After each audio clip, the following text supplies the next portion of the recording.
देखिए, अगर आप बाजार को समझने की कोशिश करेंगे, तो उतना मुश्किल भी नहीं है। जो काम कल करना चाहिए, बाजार ने उसको एक दिन टाला और अगले दिन पर शिफ्ट कर दिया। यानी कि जो काम एक्सपायरी वाले दिन ही हो जाना चाहिए था, यानी कि मंगलवार के दिन निफ्टी की एक्सपायरी के दिन ही, जो आज आपको नजर आ रहा है Nifty 191 point approximately 200 point down, ये कल ही हो जाना चाहिए था।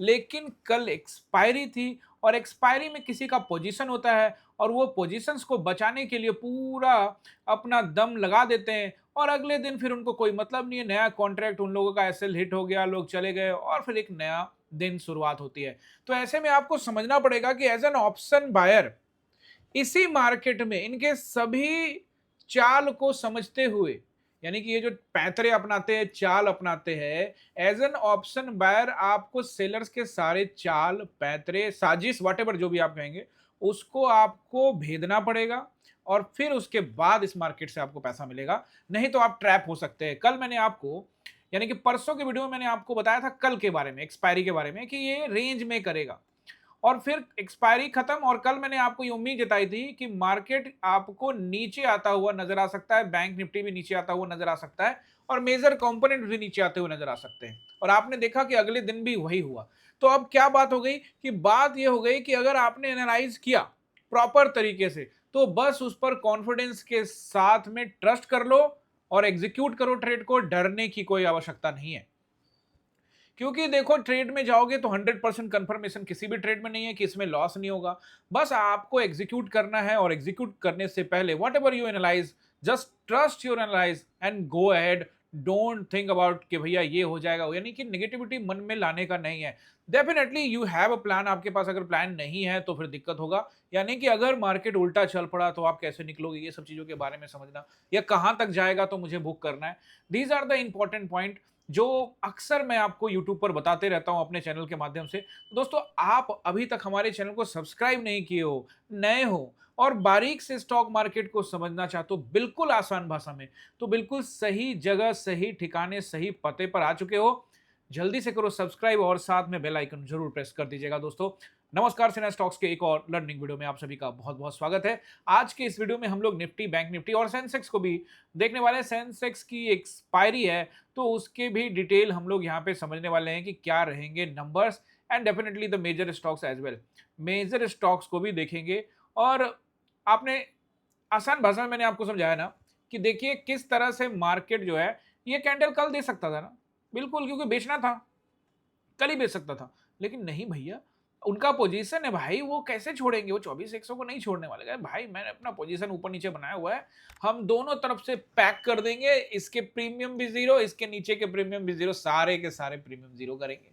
ये गेम है जो आपको बाजार में समझना पड़ेगा। अगर आप नहीं समझे तो फिर आपको दिक्कत तो होगी होगी। खैर कोई बात नहीं, आप हमारे पास आ गए हैं, चीजें आपको आसान भाषा में मैं समझाने वाला हूं। सबसे पहले हम लोग यहाँ पे बैंक निफ्टी का निपटारा कर देते हैं। दोस्तों, बैंक निफ्टी को अगर आप देखोगे तो बैंक निफ्टी फिलहाल जून में ही काम काज कर रहा है। यानी कि आप अगर देखते हो, जून ब्रेक तो किया है, मतलब आप ये 5-8 दिन का कैंडल देखो, इन 8 कैंडलों को ब्रेक तो किया, but the overall zone is same, है कि नहीं। यहां पर आपको जो समझना पड़ेगा ना, जो ओवरऑल जोन जो है, जैसे मैं इसको यहां पे आपको ड्रॉ करके दिखाता हूं, तो अगर आप ये देखेंगे, एक सेकेंड, ये लीजिए, आ ही गया। तो ये यहां देखिए, ओवरऑल क्या है, ये एक जोन में ही है। अब ये जोन 56,700-800 के करीब से, 700 से मान लेते हैं, एक दिन 700 आया था, बट ओवरऑल तो ये 57,000 के पास ही है ना। 50, ये तो बस 2 दिन का ये छोटा मोटा इधर बाहर निकला था, अदरवाइज यहीं से यही है। तो ये 57,000 से लेकर 58,300-400 के लेवल में घूम रहा है, यानी कि 1200-1400 पॉइंट के बीच में ही कारोबार कर रहा है। अब दोस्तों, जब तक कि इस जोन से बाहर नहीं निकलेगा, नीचे या ऊपर, तब तक बड़ा वाला जो आप सोच रहे हैं मोमेंटम, वो अभी नहीं मिलेगा। अब कल को देखते हुए, इस कैंडल को देखते हुए क्या नंबर्स रहेंगे वो मैं आपको यहां पे बता देता हूं। 57,000 यानी कि 57,300 का एरिया फर्स्ट रेसिस्टेंस रहेगा, 500 का एरिया सेकंड रेसिस्टेंस रहेगा, and the third one is 700 के आसपास का area. So these are the resistance for tomorrow, जो कि सेंसेक्स एक्सपायरी को ध्यान में रखते हुए बता रहा हूँ। यानी कि एक्सपायरी के दिन में अब इसको अगले दिन इसको तोड़ने की संभावना बहुत कम होगी। बहरहाल मार्केट में सब कुछ होता है, बट जहाँ तक बाजार के इन हालातों को आप देखते हो, समझते हो और मैं समझता हूँ, तो ये मुझे ऊपर इस तरह से तो 700 की तरफ भी जाता हुआ नहीं दिख रहा है। अदरवाइज ये 500 की तरफ भी दिख जाए, 300 की तरफ भी दिख जाए, तो वहां से सेलिंग की संभावना बन सकती है। नीचे की तरफ सपोर्ट अगर आप देखते हो तो मुझे लगता है कि राउंड नंबर रहेगा, अगर गैप डाउन से ना निकाला तो फिर इसके बाद नया नंबर आ जाएगा आपको 56,700 के आसपास का एरिया, और 56,700 बहुत इंपॉर्टेंट नंबर है। अगर आप इसके नीचे में कारोबार देख रहे हैं बाजार को करते हुए और समय बिताने के बाद, तो फिर आप 56,500 छोड़िए, 56,300 तक का नंबर नोट करके रखिए। इसके दर्शन कराता हुआ नजर आ सकता है, लेकिन हाई प्रेशर भी डालना पड़ेगा। यानी कि अगर आप मार्केट को एक रेंज के हिसाब से देखते हैं कि 700 पॉइंट नीचे गिर जाता है, तो मुझे लगता है कि उस स्थिति में ये अभी फिलहाल तो ये 56,500 के आसपास में आपको रुकने की कोशिश करेगा, लेकिन इसके बीच में भी आने की संभावना है 500 से 300 के बीच में। लेट्स सी, कल देखते हैं। चूंकि कल एक्सपायरी है तो पता लगा कि एक छोटा मोटा कैंडल बना के काम खत्म कर दिया। तो ये जो नंबर्स बता रहा हूँ, ये किस तरह का प्रेशर बनता है उसके आधार पे देखेंगे, बाकी मार्केट का जो सिस्टम है उसको देखते हुए। आई होप कि बैंक निफ्टी आपका क्लियर हो गया होगा। Let's move towards the Sensex. Sensex की कल एक्सपायरी है दोस्तों। एनालाइज, बहुत लोग कहते हैं कि सर आप सेंसेक्स को डेली एनालाइज कीजिए। दोस्तों निफ्टी का जो एनालाइज है is equal to a Sensex analyse, same analyse वहां भी है। So don't worry about that. आप उसको ध्यान से समझेंगे तो इजीली समझ में आ जाएगा, एंड डेफिनेटली आई विल, मैं हमेशा करूंगा एक्सपायरी वाले दिन, ठीक है ना। समय को भी तो देखना होता है ना, जरूरी। अभी आप देखो, एक्सपायरी से एक दिन पहले मैं आपका हमेशा एनालाइज तो करता हूं ना। देखिए 76,700 के आसपास में है, तो पहला नंबर जो मुझे लगता है वो रहेगा कायदे से 77,000 का राउंड नंबर। ब्रेक करने के बाद आप आज के हाई को रख सकते हो, दैट इज 77,300 के आसपास का एरिया।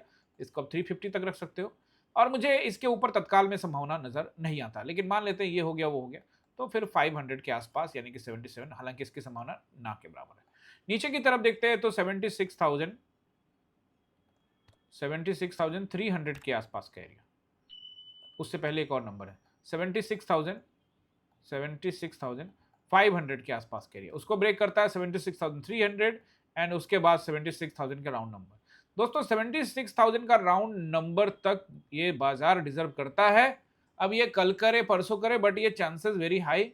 और हाँ, अगर 76,000 राउंड नंबर की टेस्टिंग करता है तो जरूर जो है ये इनके जो इन सभी के स्टॉप लॉसेस जिनके लगे होंगे उनको खाने की कोशिश करेगा, ऑप्शंस के हिसाब से भी या स्टॉक में जो भी पैसे लगे उस हिसाब से भी। तो ये बहुत इंपॉर्टेंट है फ्यूचर के हिसाब से भी। आप देखेंगे तो इसके ऊपर जो है, यानी कि ये 3 जगह पे आपको सपोर्ट दिख रहा है, ठीक है ना। तो इससे पहले भी यहाँ से एक रेड कैंडल गैप अप खुल के रेड बनाया था, फिर ऊपर गया, फिर यहाँ से बनाया, फिर एक बार ट्राई मारा लेकिन ऊपर ही चला गया, और फिर यहाँ से ट्राई मारा फिर ऊपर चला गया, इस बार फिर से ट्राई मार रहा है। तो अगर इसको ब्रेक करता है तो 76,000 को ब्रेक कर सकता है, और फिर हाई प्रेशर में ये आपको 75,700 के दर्शन कराने में भी वेट नहीं करवाएगा प्रेशर बनने के केस में। क्लियर है दोस्तों। नाउ अब हम आ जाते हैं one of the major component of bank Nifty and the Nifty, and once again ये आज फिर से 1% डाउन, यानी कि 5% प्लस यहाँ पे आपको 2% प्लस 1%, यानी कि 3 दिन में 8% के आसपास में गिरावट हो चुकी है। और अब परसेंटेज जो है वो बढ़कर जहाँ से स्विंग से गिर रहा है, ठीक उसी जगह से आप देखेंगे 10-11% के आसपास में जो है अप्रॉक्स गिरावट यहाँ पे देखने को मिल रही है। यानी सभी लोगों का हवा निकाल रखा है कि ऊपर जाएगा ऊपर जाएगा, देख लो क्या ऊपर। मैं आपको हमेशा कहता हूं कि आप रेसिस्टेंस पर ध्यान रखिए, चार्ट पर ध्यान रखिए, वहां रेसिस्टेंस मिलेगा। और रेसिस्टेंस चिल्ला चिल्ला के बोल रहा था कि 840 is the resistance, 840 is the resistance. So ये अभी ब्रेक नहीं हुआ। जब इसको ब्रेक करके ऊपर टाइम बिताएगा तो हम समझेंगे कि ये रेसिस्टेंस था, अब इसको ब्रेक करके ऊपर चला गया, अब यहाँ पे अच्छा सपोर्ट का काम करेगा। फिलहाल है तो है। अब क्या हम इसको सपोर्ट मान सकते हैं? देखो सपोर्ट तो है तो है, लेकिन ये कितना कारगर होगा ये आपको आने वाले दिनों में पता लगेगा। बट ऐसा हो सकता है कि ये आपको 1-2 दिन लगा के यहाँ टेस्टिंग करे और प्रेशर में एक ही दिन में टेस्टिंग करे, दोनों चीजें यहाँ पर संभावना बनती है। अब आप आ जाइए one of the major component of Nifty and bank Nifty as well, ये आपका जो है ICICI bank. And ICICI bank तो यहाँ सस्टेन करने में नाकामयाब रहा, और अब जो है वो नीचे आना शुरू किया है। तो क्या मैं यहाँ से यहाँ गया और एक रेड कैंडल बना तो नीचे मान लूँ, फिर एक ऊपर गया फिर रेड कैंडल बना, फिर ऊपर गया फिर रेड कैंडल बना, फिर ऊपर गया फिर 2 रेड कैंडल बने, तो अभी कैसे कह दोगे कि एक रेड कैंडल बना तो नीचे आ जाएगा? एक चीज है जो आपको यहाँ पे समझनी चाहिए, this is the high resistance area. High resistance area and approximately ये जो पूरा बॉक्स है रेसिस्टेंस एरिया का है, and the all time high for the ICICI bank भी नजदीक में ही है।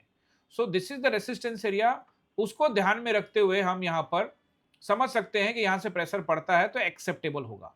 अदरवाइज अभी जो नेक्स्ट सपोर्ट एरिया है दैट इज 1370 के पास, है ना, ये रहेगा आपका पहला सपोर्ट आईसीआईसीआई बैंक में। इसको निकालेगा तो देखेंगे। One of the also major component is Reliance. तो रिलायंस को लेकर कहानी में कोई तब्दीली नहीं है, ऊपर जाएगा तो नीचे आएगा, फिलहाल वैसा ही कुछ चल रहा है। और 3 बजे का candle you have to must be remember, ये देखो एक बार आप लोग तो आपको आइडिया लग जाएगा। ये रहा आपको रिलायंस का 3 बजे का कैंडल का दर्शन करा दूं जरा 5 मिनट के टाइम फ्रेम में। दिस इज द कैंडल दोस्तों, क्या कैंडल है ये, मतलब 3 बजे के टाइम फ्रेम में नहीं है, सॉरी, ये बना 3:20 में, 3:20 से 3:25 में ये तैयार हो गया कैंडल, और इसमें पूरे दिन में जो नहीं हुआ वो एक ही कैंडल में 0.33% इसी में गिर गया, और फिर अगले वाले में भी 0.21% गिर गया। तो अगर आप पूरा यहां से यहां देख लेते हो पूरा ये, तो लगभग 1.8% तो यहीं गिर गया। मतलब रिलायंस का 1% डाउन तो 2 ही कैंडल में कर दिया अप्रोक्सीमेटली। ये जाते जाते यहां सेलिंग देखने को मिली, समझ रहे हो। आईसीआईसीआई में भी थोड़ा बहुत जाते जाते सेलिंग देखने को मिली है, लेकिन इसमें पहले से भी सेलिंग हो ही रही थी और जाते जाते थोड़ी बहुत सेलिंग। बट आप रिलायंस का कैंडल देखोगे तो आप देखो पूरे दिन में क्या कैंडल बना रहा था, और ये एक दो कैंडल में 5 मिनट के time frame with in 10 minutes 1% के आसपास में ये जाते जाते डाउन हो गया। तो क्या रिलायंस को अभी हम लोग किस तरह से देखें, किस नजर से देखें, वो समझना बहुत जरूरी है। रिलायंस को लेकर मैं आपको हमेशा एक ही चीज कहा है कि ऊपरी स्तरों पर बिकवाली होगी, और निचले स्तरों पर आप जब भी आता है तो आप यहाँ पर अपने पोर्टफोलियो में लॉन्ग टर्म के लिए एडॉन्स देख सकते हैं। दोस्तों, I am not recommending you any stock. ये बहुत जरूरी है कि आप अपने एक्सपर्ट से सलाह लें। हालांकि मैं आपको ये सलाह देना चाहूंगा कि आप खुद भी एक्सपर्ट बन सकते हैं, बशर्ते मेहनत करनी पड़ेगी। एक्सपर्ट भी तो कोई ना कोई बंदा ही होता है ना कोई इंसान ही होता है, चार्ट पर खूब मेहनत करता है और वो हासिल कर लेता है। तो आप भी बन सकते हैं, वैसे मैं कोई एक्सपर्ट नहीं हूं। ओके, अब हम लोग आ जाते हैं, कहाँ आ जाते हैं, रिलायंस हो ही गया, सब कुछ तो हो ही गया। तो हाँ, एसबीआई को लेकर कई लोग पूछ रहे थे कि सर एसबीआई का क्या। तो एसबीआई को लेकर तो मैं तो पहले भी कह रहा था कि ये वाला हाई तोड़ेगा फिर मैं देखूंगा। अब ये 2-4 दिन ऊपर चलता है तो मेरे लिए इतना इंपॉर्टेंट नहीं है। इससे पहले भी ये नीचे आया था और यहाँ से फिर ऊपर जाने लगा, तो मैंने पहले कहा था ठीक है देखेंगे, वेट करेंगे। और अभी यहाँ से अगर आप देखते हो, यहाँ से यहाँ तो नीचे आया, अब फिर से ऊपर गया, तो पिछला हाई तो भी ब्रेक किया नहीं है। ब्रेक करेगा तो फिर देखेंगे, और ऐसी स्थिति में इसको नीचे ब्रेक करते हुए यहाँ तक आ जाए तो कोई आश्चर्य वाली बात नहीं है। आई एम ऑल्सो वेटिंग, मैं तो वेट कर ही रहा हूँ यहाँ पे। ये लाइन तो पहले लगा हुआ है कि इस जगह पे आ जाएगा तो थोड़ा अच्छा रहेगा, है ना, इस जगह पे आ जाएगा तो थोड़ा अच्छा रहेगा। लेट्स सी, देखते क्या होता है। और एक्सिस बैंक में एक बार फिर से आज आपको फिर से बिकवाली देखने को मिली। देखो, एक्सिस बैंक को लेकर बहुत लंबे जोन में है, बहुत लंबे टाइम से फंस जाता है ये, लेकिन निचले स्तरों पर मिलता है तो खराब स्टॉक नहीं है। ठीक है, अब हम लोग आ जाते हैं, और आईटी स्टॉक्स को लेकर भी मेरा सोच में कोई बदलाव नहीं है दोस्तों। निचले स्तरों पर लॉन्ग टर्म को ध्यान में रखते हुए किसी प्रकार का कोई दिक्कत मुझे नजर फिलहाल नहीं आता है दोस्तों। क्लियर है? ओके दोस्तों, अब हम लोग आ जाते हैं सेंसेक्स की एक्सपायरी को ध्यान में रखते हुए निफ्टी में क्या कुछ हो सकता है। देखो, जोन से हम यहाँ से जोन पे हैं, और ये जोन पर ही हम कामकाज कर रहे हैं, और इसमें हम घुसे थे, इस जोन की बात करें तो 15 जून को, और अब जो है सो कि 22 जुलाई आ गया है, यानी कि अब 1 महीने के बाद 1 सप्ताह और ऊपर हो चुका है। तो कैंडल तो अच्छे खासे यहाँ बन गए, लेकिन इस जोन से हम ना ऊपर जा पाए ना नीचे जा पा रहे हैं।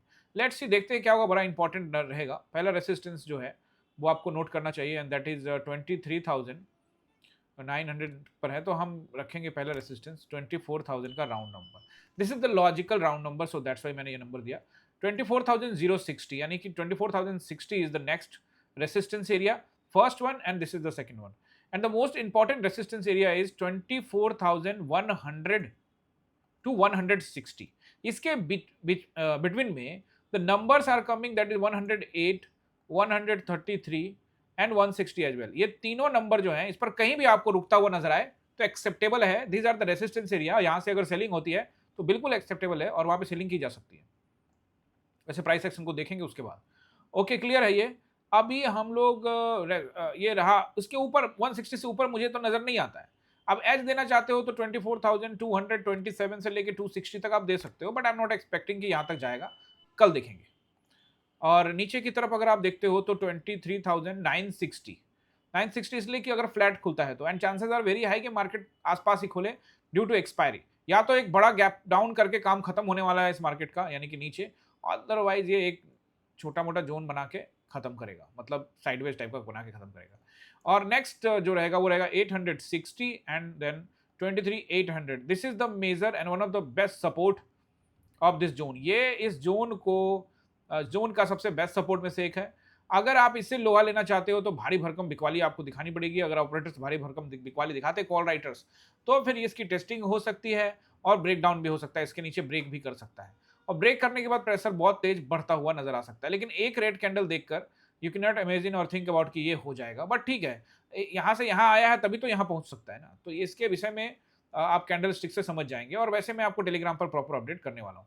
तो आई होप दोस्तों कि आपने सपोर्ट रेसिस्टेंस सबको अच्छे तरीके से समझा होगा, और जो मैंने आपको यहाँ पर बताने की कोशिश करी है कि देखिए किस तरह से मार्केट में हाई मैनिपुलेशन होता है, एक्सपायरी को लेकर पूरी तरह से अडिग सजग रहते हैं कि भैया ऑप्शन बायर इधर लपेटे में रखना है, अदरवाइज उनको ढील दे दोगे तो पैसा जो है अच्छा उनका बच जाएगा। बट ठीक है, अगर आप प्लानिंग अच्छे से करते हैं तो आज नहीं तो कल बनता तो है ना। तो ये चीजें कल भी पैसा बना था और आज भी बना है, और आज थोड़ा ज्यादा बना है। तो this is the part of market. हमको इसी को, इसके मैनिपुलेशन को, इसके चाल को, इसके चरित्र को, समझ रहे हो ना, इसके साजिशों को, जो भी ये जो ये काम करता है, दिमाग एक्स्ट्रा लगाता है, उसको समझते हुए ही हमको पैसा बनाना है। ये पूरा का पूरा एक युद्ध है। और मैं आपको वही बता रहा हूं कि आपको किला भेदना आना चाहिए। साफ साफ शब्दों में अगर आपको मैं बताऊं तो ये आपको सेलर्स, दोनों सेलर्स के बीच में जो हो रही लड़ाई है उसका फायदा उठाना आना चाहिए। दोस्तों इस तरह की इंफॉर्मेटिव वीडियो मैं इस चैनल पे लेकर आते रहता हूं। आपके मन में ढेर सारे अभी सवाल आ रहे होंगे, क्योंकि मैंने अभी आज का एनालाइज तो कर दिया, बट बहुत सारे ढेर सारे सवाल भी आपके लिए क्रिएट कर दिया है। तो आपके कई सवाल होते हैं तो आप उसको जरूर पूछा कीजिए, और मैं आपके कमेंट्स को पढ़ता हूँ, और अच्छे सवालों के जो भी सवाल आपके होंगे वो मैं नेक्स्ट कमेंट में जरूर जो है सो कि नेक्स्ट वीडियो में जरूर उसके बारे में आपसे बात करूंगा। जैसे मैंने आपको बताया कि आपके मन में सवाल होगा कि सर यहाँ पे एंट्री कैसे करें, एग्जैक्ट कैसे समझे कि यहीं पर युद्ध होने वाला है, यहीं पर सेलर्स आएंगे, यहीं पे बायर्स आएंगे। तो इस तरह की ढेर सारी चीजें हैं जो अगर आप चैनल पे लंबे अवधि तक रहेंगे तो आपको समझ में आएगा, जैसे कि पुराने व्यूअर्स हमारे समझते हैं। दोस्तों आई होप कि आपने एंजॉय किया होगा, और चलते चलते आपसे रिक्वेस्ट है कि इस वीडियो के ऊपर में अगर आपने एंजॉय किया है तो 100 कमेंट का टारगेट जरूर पूरा करिए, 300 प्लस लाइक का टारगेट पूरा करिए। और दोस्तों इसे कर लिया आपने तो आपने अभी हमारे चैनल को सब्सक्राइब तो नहीं किया है, तो उसे भी कर लीजिए, और अगर सब्सक्राइब भी कर लिया है तो फिर आप हमारे चैनल को जल्दी से कर लीजिए ज्वाइन। ज्वाइन करना बहुत आसान है, एकलव्य, अर्जुन और द्रोण तीनों में से कोई भी प्लान आप ले सकते हैं, एक्सक्लूसिव कंटेंट भी मिलेगा।